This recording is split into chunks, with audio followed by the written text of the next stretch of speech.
Assalamualaikum warahmatullahi wabarakatuh. Perkenalkan, nama saya Siti Nur Amelia, NIM 190, Universitas Trunojoyo Madura, Fakultas Ekonomi dan Bisnis, Program Studi Ekonomi Pembangunan. Saya akan menjelaskan pemikiran ekonomi Abu Yusuf dalam sistem ekonomi kapitalis. Pemikiran ekonomi syariah Abu Yusuf secara garis besar ada 4 hal yang membuat Abu Yusuf di negara itu merestrukturisasi sistem ekonominya di Baghdad pada masa pemerintahan Khalifah Harun al-Rasyid. Yang pertama yaitu mengganti sistem dengan sistem wazifah. Yang kedua, membangun pemahaman tentang fleksibilitas sosial. Yang ketiga, membangun sistem politik dan ekonomi yang transparan. Dan yang terakhir, menciptakan sistem ekonomi otonom. Selanjutnya saya akan membahas yang pertama yaitu ilmu pengetahuan. Pada masa itu, klasifikasi disiplin ilmu pengetahuan belum dilakukan. Mereka mempunyai keahlian dalam berbagai bidang ilmu dan mungkin faktor ini yang menyebabkan mereka melakukan pendekatan interdisipliner antara ilmu ekonomi dan bidang ilmu yang mereka tekuni sebelumnya.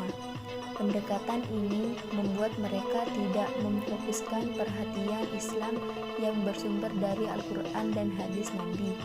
Ia merupakan hasil interpretasi dari berbagai ajaran Islam yang bersifat abadi dan universal, mengandung sejumlah pemerintah dan prinsip umum bagi perilaku individu dan masyarakat.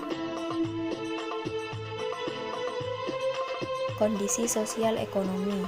Kondisi sosial ekonomi berdasarkan setting sosial kehidupan Abu Yusuf. Beliau hidup pada masa transisi dua zaman kekhalifahan dalam Islam, yaitu pada akhir kekuasaan Bani Umayyah dan kekuasaan Bani Abbasiyah.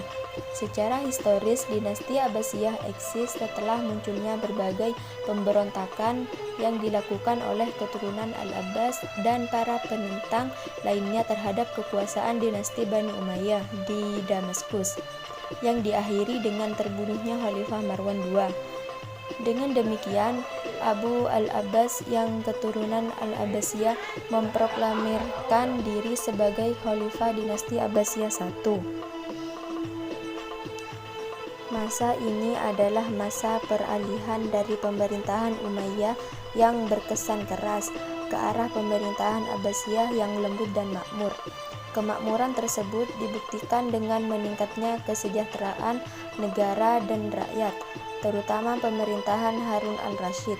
Beliau memajukan perekonomian, perdagangan, dan pertanian dengan sistem irigasi. Kemajuan pada sektor-sektor ini menjadikan Baghdad, ibu kota pemerintahan Bani Abbas, sebagai pusat perdagangan terbesar dan teramai di dunia saat itu, dengan pertukaran barang-barang dan valuta dari berbagai penjuru. Negara memperoleh pemasukan yang besar dari kegiatan perdagangan tersebut, ditambah pula perolehan dari pajak perdagangan dan pajak penghasilan bumi.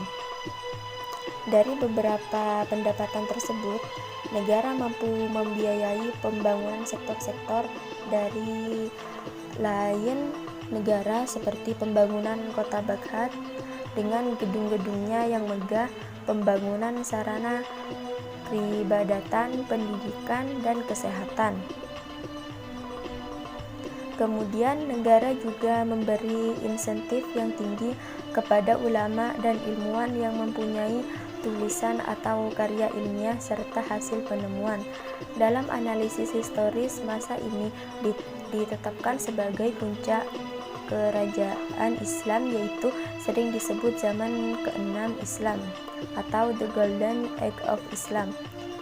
Pada masa Harun al-Rasyid, inilah Abu Yusuf mencapai puncak karirnya dalam jabatan kenegaraan, dengan diangkatnya beliau sebagai Qadhi al-Qud atau Ketua Mahkamah Agung. Namun pada sisi lain, karakter politik dan gaya pemerintahan belum memberikan perubahan yang mendasar dari pemerintahnya sebelumnya, sebab gaya pemerintahan dinasti Abbasiyah secara keseluruhan masih memberi kesan kekuasaan mutlak dan bersifat terbatas. Mungkin hanya itu saja yang dapat saya jelaskan. Kurang lebihnya mohon maaf. Sekian, terima kasih. Wassalamualaikum warahmatullahi wabarakatuh.